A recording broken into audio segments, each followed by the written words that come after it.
Qala Rasulullah sallallahu alaihi wasallam, bersabda Rasulullah sallallahu alaihi wasallam fi marwahu Abu Sa'id Al-Khudri, pada hadis yang diriwayatkan oleh sahabat Abu Sa'id Al-Khudri radhiyallahu taala anhu, qala, beliau menyampaikan, qala Rasulullah sallallahu alaihi wasallam bersabda, lihat kalimatnya, bima makna, lihat saya langsung ke ujung hadisnya saja karena ini cukup panjang sekali. Hatta idza khalasal muslimuna, hatta idza khalasal mu'minuna minan nar, sampai ketika orang-orang beriman diselesaikan urusannya dari neraka. Maksudnya hisab. Ya, saat dihisab dan dipisahkan nih, orang beriman semua sudah masuk surga, siap masuk surga semua. Ya. Yang buruk-buruk masuk neraka, dah masuk ke neraka. Jadi kalau amalan anda misalnya 50,001%, masya Allah, maka anda masuk ke dalam surga insya Allah. Lebih banyak amal baiknya. Tapi kalau amalan jelek anda misalnya 50,001%, amal baiknya 49,99, masuk ke mana? Ke neraka. Walaupun cuma 0,01%. Yang jadi masalah sekarang 50%, amal baik 50, amal jelek 50. Masuk ke mana? Taib. Nah itu belum ke surga dan tidak ke neraka. Lihat kalimat saya, belum ke surga, tidak ke neraka. Disimpan di tempat yang tinggi, yang bisa teramati keduanya. Bisa melihat ke surga, bisa terdengar jerit neraka.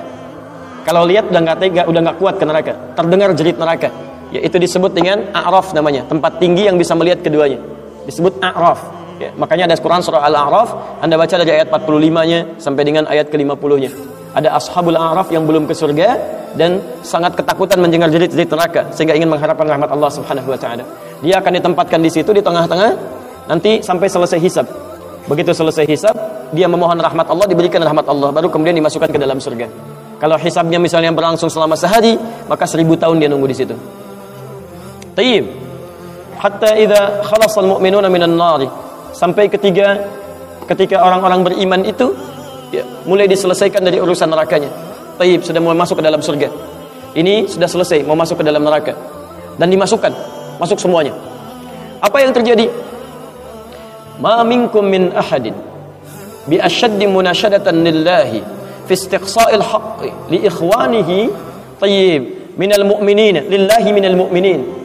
Anda tidak akan temukan pada saat itu situasi saat orang-orang beriman akan masuk ke dalam surganya, sementara yang neraka sudah dihukum di situ, sudah banyak yang dihukum, sudah macam-macam masuk.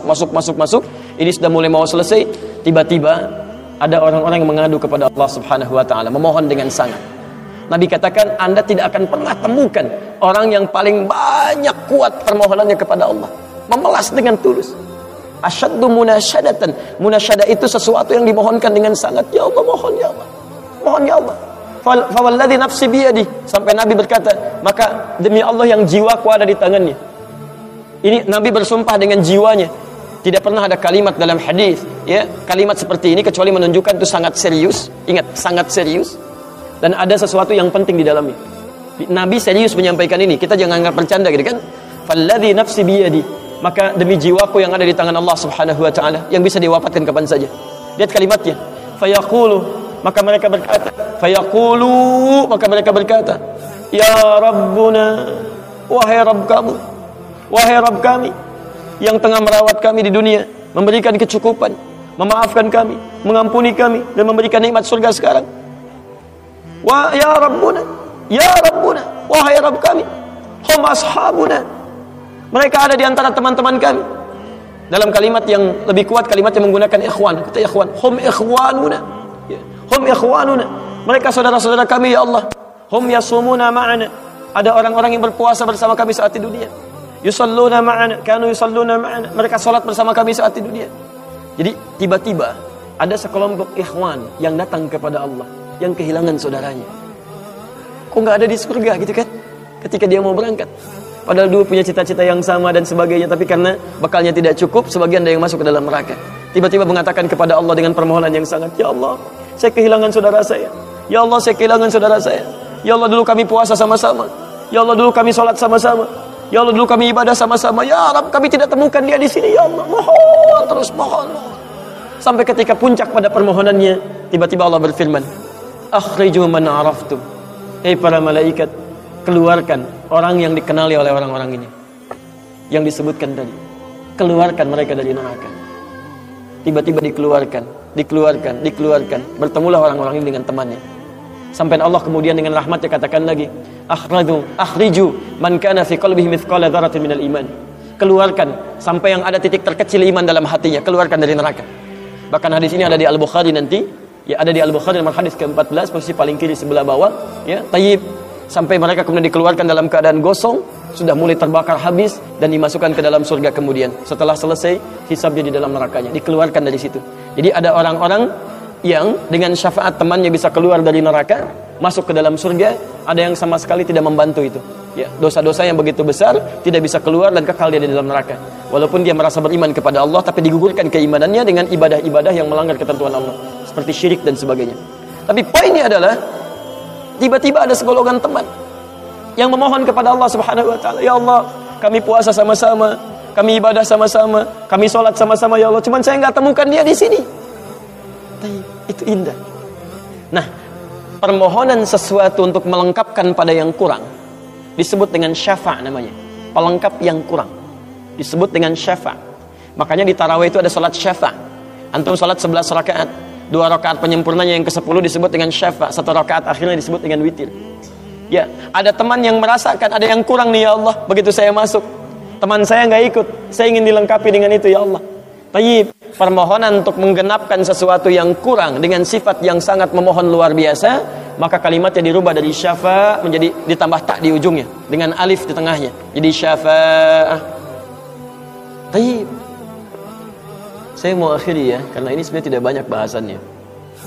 Siapa orang-orang ini? Itu yang disebut dengan ikhwan. Makanya ketika ayat Qur'annya mengatakan wa kuntum ala syafa hufratin minan nari fa anqadhakum minha, dan kalian sudah ada bahkan yang sudah mau di bibir neraka itu. Karena ketika diangkat itu oleh Allah Subhanahu wa taala dengan perintahnya, ya diperintahkan oleh Allah. Tayyib, dalam bahasa hadisnya ada yang diangkat baru neraka itu masuk ke kakinya sampai ke betisnya. Ada yang sudah masuk sampai ke punggungnya, ada yang sudah ke lehernya, dan ada yang sudah tenggelam di dalamnya. Tayyib, jadi ada yang baru di bibir neraka diangkat, ada yang baru sudah mau masuk ke neraka diangkat, ada yang sudah tenggelam diangkat. Jadi macam-macam. Ya, fa asbahtum bi ni'mati ikhwana. Siapa yang bisa mengangkat itu semua? Di antaranya Allah berikan nikmat kepada Anda dengan dapatnya ikhwan-ikhwan dalam kehidupan. Cuma itu yang bisa menolong Anda di hari akhirat, teman-teman terbaik selain syafaat-syafaat yang lainnya. Ada orang mendekat kepada Al-Quran, ada orang sering bersalawat kepada Nabi, ada orang mendekat pada hukum-hukum Allah, ada orang-orang yang belum bisa maksimal menunaikan itu semua, dia cari teman-teman yang soleh yang menunjukkan pada kebaikan-kebaikan. Bukankah sering Anda dapati seperti itu? Mungkin Anda bersahabat dengan teman yang tingkat ibadahnya jauh di atas Anda. Anda masih sibuk dengan urusan dunia, tapi masih menunaikan sholat, masih puasa, tapi karena kesibukan dunia Anda, Masya Allah, kurang bekal ibadah Anda.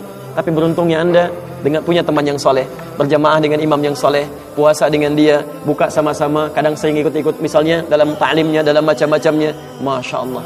Maka tiba-tiba ketika Anda dikenal oleh dia, diingat oleh dia, di akhirat nanti, tidak ditemukan Anda.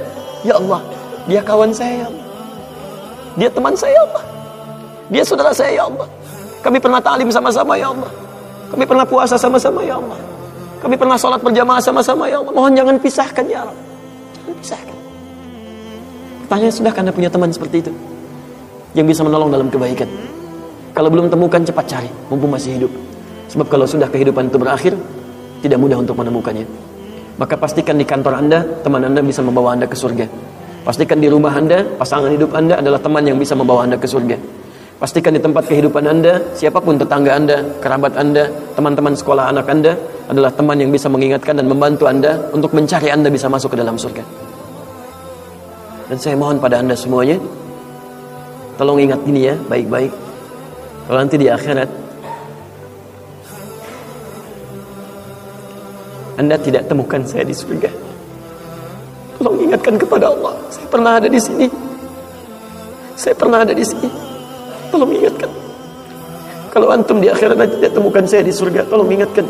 Ya Allah, mohon ya Allah, Adi Hidayat pernah mengajar saya dan mengingatkan saya di sini. Ya. Subhanakallahumma wa bihamdika asyhadu an la ilaha illa anta astaghfiruka wa atubu ilaik. Wa akhiru da'wana alhamdulillahi rabbil alamin. Assalamualaikum warahmatullahi wabarakatuh.